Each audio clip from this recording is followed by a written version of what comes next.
நான் கூட நான் பேசுறதை வச்சுதான் ஏதோ கைது செய்ய வந்திருக்காங்கன்னு நினைச்சேன்.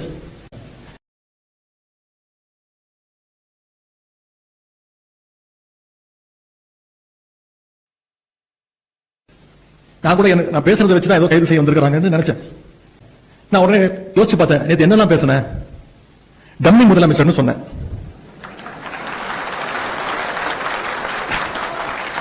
அதை ஒத்துக்கிட்டாங்க. அதுக்கு எந்த ரியாக்ஷனும் இல்ல.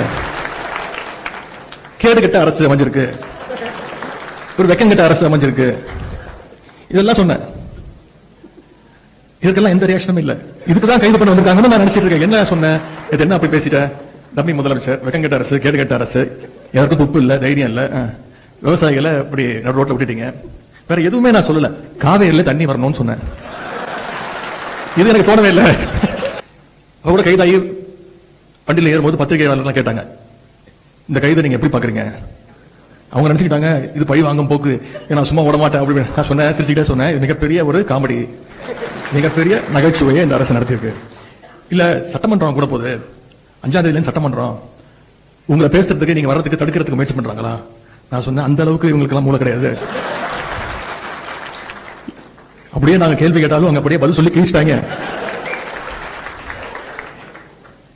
யாரு அமைச்சர்னு யாருக்குமே தெரியாதுங்க. யாரு சட்டமன்ற உறுப்பினர் இப்ப வரைக்கும் யாருக்குமே தெரியாது. ஏன்னா வேற ஒரு துறைக்கு நம்ம பதில் கேட்டோம்னா வேற ஒரு துறை அமைச்சர் பதில் சொல்றாரு. ஒரு படத்துல வரும்ல, நாம ஒரு கேள்வி கேட்டா நம்மளே ஆச்சரியப்படுற அளவுக்கு ஒரு பதில் சொல்லுவான் பாருங்க அப்படிங்கிற மாதிரி. எங்களுக்கு மட்டும் இல்ல, இப்ப உட்கார்ந்து இருக்கிறாரு ஒரு டம்மி முதலமைச்சர், அவருக்கும் யார் அமைச்சர்னு தெரியாது, அவருக்கும் யார் சட்டமன்ற உறுப்பினர் தெரியாது. அப்படிதான் இன்னைக்கு அந்த சட்டமன்றம் நடந்துட்டு இருக்கு. இன்னைக்கு தொலைக்காட்சியில நீங்க அத்தனை பேரும் லைவ்ல பாத்துட்டு இருக்கீங்க.